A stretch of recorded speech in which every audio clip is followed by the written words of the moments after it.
भगवान शिव और कुबेर की कहानी। आज की कहानी देवों के देव महादेव भगवान शंकर के बारे में है, या यूं कहें कि भगवान शंकर और उनके भक्त कुबेर के बारे में है। कुबेर, जिनको धन के देवता कहा जाता है, वह यक्षों के भी देवता थे। कहते हैं कि लंका पहले कुबेर की थी। रावण ने जब लंका पर कब्जा किया और कुबेर को वहां से निकाल दिया, तो कुबेर को मुख्य भूमि की तरफ जाना पड़ा। प्रजा और राज्य को खोने के बाद कुबेर निराश हो गया था, इसलिए उसने भगवान शिव की आराधना और भक्ति शुरू कर दी। इस तरह से कुबेर एक शिव भक्त बन गया। कुबेर ने बहुत कड़ी तपस्या की और भगवान शिव को प्रसन्न किया। भगवान शिव ने उसकी तपस्या से प्रसन्न होकर उसे एक नया राज्य दिया और संसार का सारा धन उसको दे दिया। इस तरह से कुबेर धन का देवता बन गया और लोग धन और कुबेर को एक समान मानने लगे। संसार का सबसे धनी व्यक्ति बनने के बाद कुबेर भगवान शिव को बहुत कीमती कीमती वस्तुएं चढ़ाने लगा। धीरे धीरे उसे लगने लगा कि वह शिव का इतना महान भक्त है और वह इतनी सारी बहुमूल्य वस्तुएं भगवान शिव को चाहता है। लेकिन सत्य तो ये था कि भगवान शिव ने कभी भी उसकी चढ़ाई विभूति के अलावा किसी और वस्तु को छुआ तक नहीं था। कुबेर जो यह मानने लगा था कि वह अब भगवान के लिए कुछ भी कर सकता है और उन्हें जो चाहिए वह दिलवा सकता है। कुबेर एक बार भगवान शिव के यहाँ पहुँचा और उनसे कहा, मैं आपके लिए कुछ करना चाहता हूँ। आप मुझे बताएं मैं आपके लिए क्या कर सकता हूँ। भगवान शिव ने कहा, तुम मेरे लिए कुछ नहीं कर सकते, क्योंकि कुछ करने के लिए मेरी कोई आवश्यकता है ही नहीं। लेकिन कुबेर शिवजी से बहुत आग्रह करने लगा कि वह उनके लिए कुछ करना चाहता है। दरअसल ये कुबेर का अहंकार बोल रहा था। भगवान शिव ने अपने भक्त को सही मार्ग पर लाने के लिए एक लीला रची।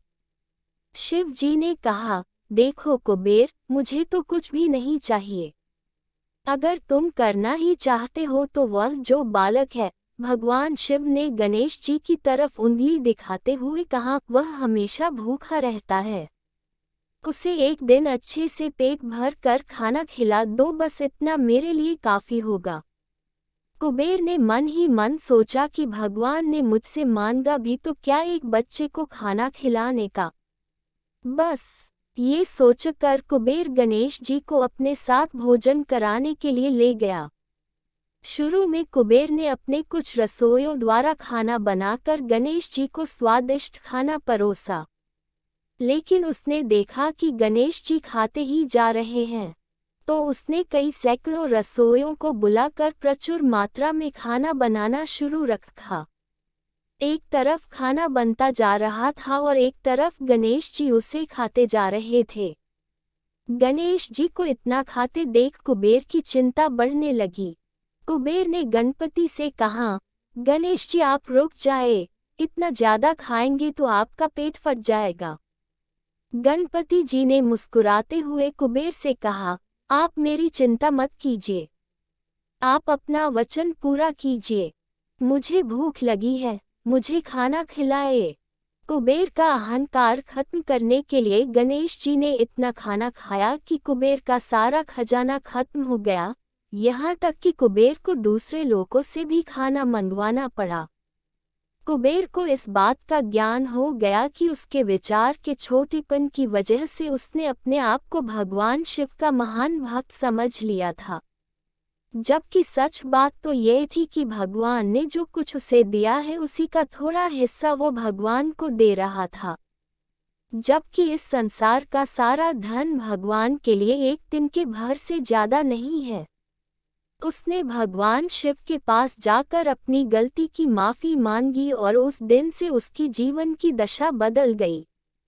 दोस्तों, भगवान शंकर कितने दयालु और भोले हैं, इस बात से हम सभी परिचित हैं। वह अपने अच्छे और बुरे सभी भक्तों पर अपनी दया दृष्टि रखते हैं। पूरी कहानी ध्यान से पढ़ने के लिए धन्यवाद। अंत में यही कहूँगा, भोलेनाथ आप सभी को सुखी रखे। तो दोस्तों, आपको ये कहानी कैसी लगी? यदि आपको कहानी पसंद आई हो तो लाइक, शेयर, कमेंट करें और चैनल पर पहली बार आए हो तो सब्सक्राइब करना मत भूलना। धन्यवाद।